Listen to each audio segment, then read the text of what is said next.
This mini lecture is about the concept of habituation, which is an important part of Kielhofner's model of human occupation.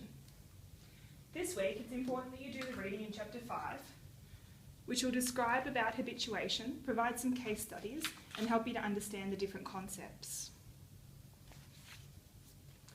In this lecture we'll talk about some of the key concepts of habituation and how they are influenced by people's environments and how they shape people's occupational choices. So habituation is made up of habits and roles. Habits is easy to remember because it's part of habituation.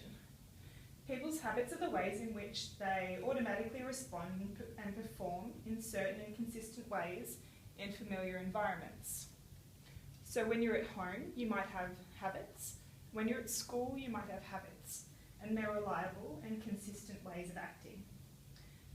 So habits are learned ways of performing and acting, and you might have learned from the environment, such as the social environment, from other people, or you might have learned from the physical environment and the spaces in which you perform your occupations.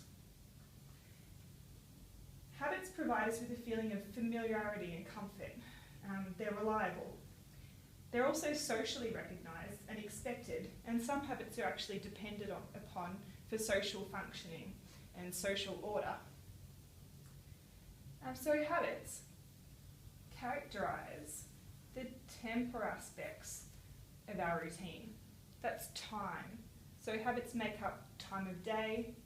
They might be characterised by time of the week, time of the year, and help us find a routine.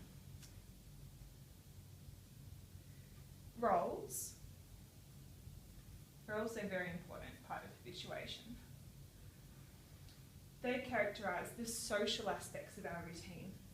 Roles are socially and personally defined, and it's how we perceive ourselves as a person and how others perceive us and how we're defined by others. They shape how we belong and act in social systems, in networks and groups, such as your role in your family. They're defined by our relationships with other people.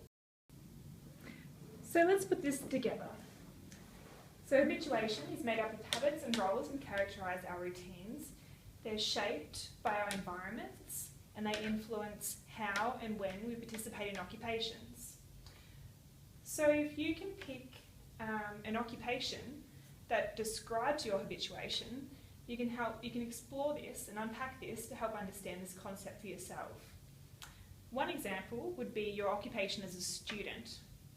So if you think about your occupation as a student, this is defined by your role, your student role, and that helps you to understand your role as your role within the university, your role amongst your peers, and your role with your teachers and lecturers. Your occupation as a student is also characterised by habits, your study habits, and then this also influences your other habits, such as your eating habits or activity habits. So this combines to make your routine, and your routine dictates how and when you participate in your occupation as a student, and maybe how well. The environment also influences your occupation as a student, and whether you have online study habits or whether you come in to study in person, what environment helps you to study at your best. So if you think about your occupation as a student and think about your typical habituation that is influenced by this occupation, what I'd like you to do is think about a non-typical week. So maybe the holidays is actually a really great example, and when your habituation is disrupted for some reason.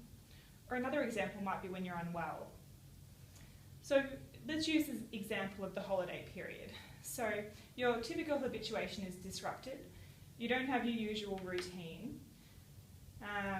Your habits change. You might use other habits more so than your study habits.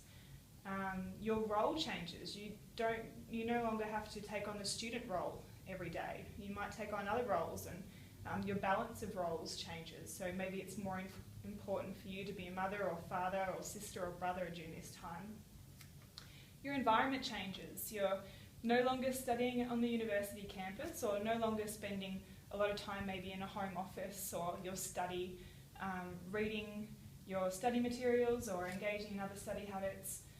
Maybe you're spending more time outside, or spending more time in social environments, or maybe outside in parks and doing different occupations.